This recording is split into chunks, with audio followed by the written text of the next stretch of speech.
Hi guys, George with Troglodyne here. I'd like to share with you an article that I wrote today about what's going on right now with the movements around the country, and in particular, a thing a lot of people are calling the Great Resignation, where essentially lots of workers are resigning rather than return to the office because they can secure remote work somewhere else. So, without further ado, here we are. People are wondering if the Great Resignation is real. I'm here to tell you that it is, and the consequences are further reaching than you might expect. I've already seen some very high profile job hops by some of the engineers and other people that I know in the firms I'm in contact with. And it's essentially that they realize that they're I live in the flyover country, Texas, the Midwest, all that stuff. Essentially, all the engineers here are paid and have traditionally been paid less because the cost of living here is lower than it is on the coasts. Well, it turns out all of these people here in flyover country are no less talented than the people on the coasts. There's no magic to that. Uh, so they're all willing to hire remotely, and they'll pay even slightly discounted remote rates, which are still far higher than you can achieve actually coming into the office out here in flyover country. So uh, they're all moving and getting those jobs.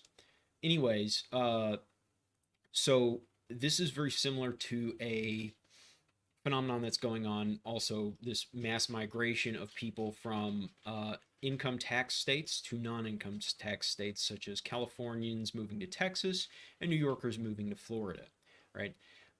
Essentially, the big deal here is that the nature of progressive income taxation is that the defections of high earning individuals have an outsized impact on the revenue because they pay the majority of the taxes.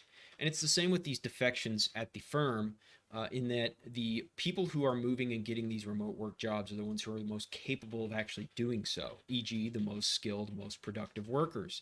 And so the firm is out here in the Midwest are also going to experience a sort of brain drain, a real outsized impact of these key people being let go, or they're going to have to conversely start paying these people more as a sort of golden handcuffs to keep them from running off, or offer them remote work as well. All these sorts of things that they're going to have to essentially realize that the log jam that has been allowing them to pay workers less for years has essentially totally been broken at this point.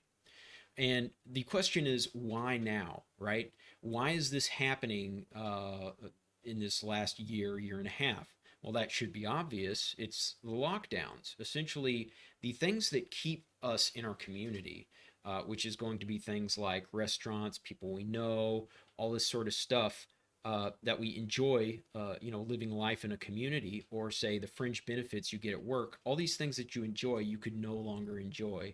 And in fact, the way that you're interacting with all the people that you know and love, or that you work with, is all online, anyways. And you can do that from anywhere with an internet connection. You can have a nice house anywhere in America, and you can get a good internet connection practically anywhere in America now. Certainly in any major metro, anyways.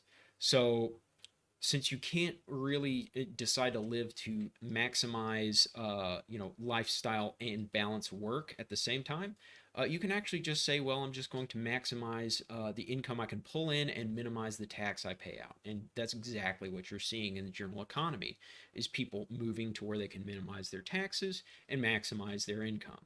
So uh, the other thing that is going to happen is that people are going to realize, now that they've actually pulled the trigger on the movement, is that all the things that were keeping them there, the community and all that kind of stuff that they were so invested in emotionally, turns out those weren't actually that unique.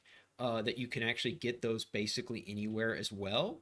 So they're finding that these new places they've moved to, Texas, Florida, are not really that different. You can have all the same sort of amenities. You can, go and have a good time basically anywhere in the U.S. And so it's very quickly becoming clear to a lot of people that the reasons they were staying where they were was essentially just an elaborate rationalization for their own personal inertia.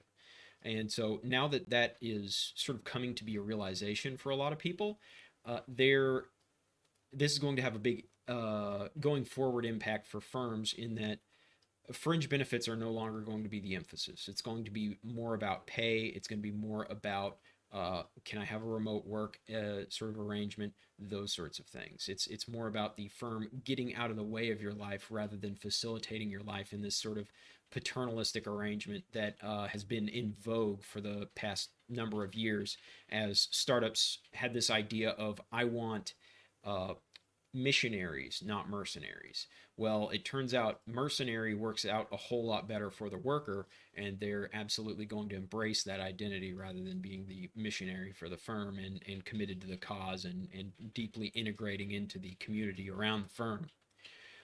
As to the policy implications for various states where people are moving out from, essentially the reality is that they're being charge Hennessy rates for essentially watered down beer.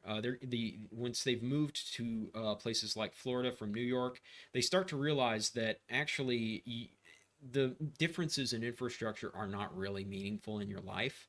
It's the same with Texas from California.